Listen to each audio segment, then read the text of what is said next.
शाम ढल चुकी थी। आकाश में सूरज की आखिरी किरणें बिखर रही थी।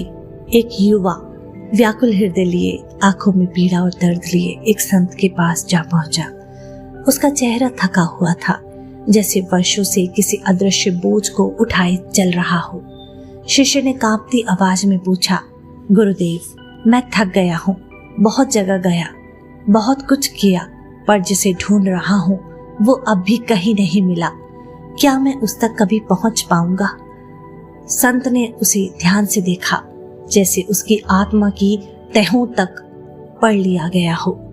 उन्होंने धीरे से कहा, बोलो वत्स, क्या किया तुमने? शिष्य की आंखें भर आई। मैंने नियम अपनाए, उपवास किए, शरीर को साधा, मौन साधा, मंत्र पढ़े, नदी में स्नान किया, फिर भी मेरा मन अशांत है। भीतर का खालीपन और गहरा होता जा रहा है। संत कुछ देर मौन रहे, फिर बोले, तुमने बहुत कुछ किया, पर एक बात भूल गए। जिसे तुम खोज रहे हो वो बाहर नहीं, तुम्हारे भीतर है। शिष्य ने सिर उठाया। आंखों में आश्चर्य और पीड़ा दोनों थे। क्या वह सच में मेरे भीतर है? लेकिन मुझे तो बस अंधकार दिखाई देता है। संत ने प्यार से उसके सिर पर हाथ रखा और बोले, जिसे तुम ईश्वर कहते हो वह ना जन्म लेता है, ना मरता है। वह ना कभी गया था, ना कभी आएगा। वह हमेशा से था, अब भी है और हमेशा रहेगा। ना वह डरता है, ना किसी से द्वेष रखता है। वह सबका रचयिता है, सब में व्याप्त है। लेकिन वह तुम्हारी आंखों से नहीं, तुम्हारे हृदय की सच्चाई से प्रकट होता है। शिष्य की आंखों से आंसू बहने लगे। पर गुरुदेव, मैं उसे कैसे पाऊं? मैं तो सब कुछ कर चुका हूं।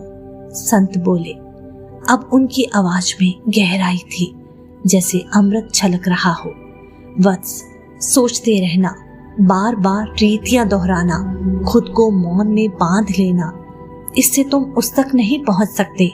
जैसे भूखे को रसोई की कल्पना से तृप्ति नहीं मिलती, वैसे ही आत्मा को केवल बाहरी कर्मों से शांति नहीं मिलती।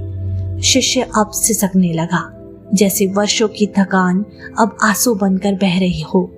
संत ने धीरे से कहा, जब तक तुम खुद को ही साधक मानते रहोगे, तुम खोजते रहोगे। लेकिन जिस दिन तुम स्वयं को ईश्वर की कृपा का पात्र समझकर समर्पण कर दोगे, उसी दिन भीतर का दीपक जल उठेगा। एक लंबा मौन छा गया। शिष्य ने धीरे से संत के चरणों में सिर रख दिया।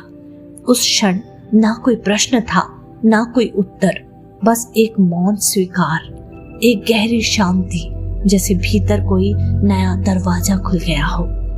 ऐसा ही हमारे जीवन में भी होता है।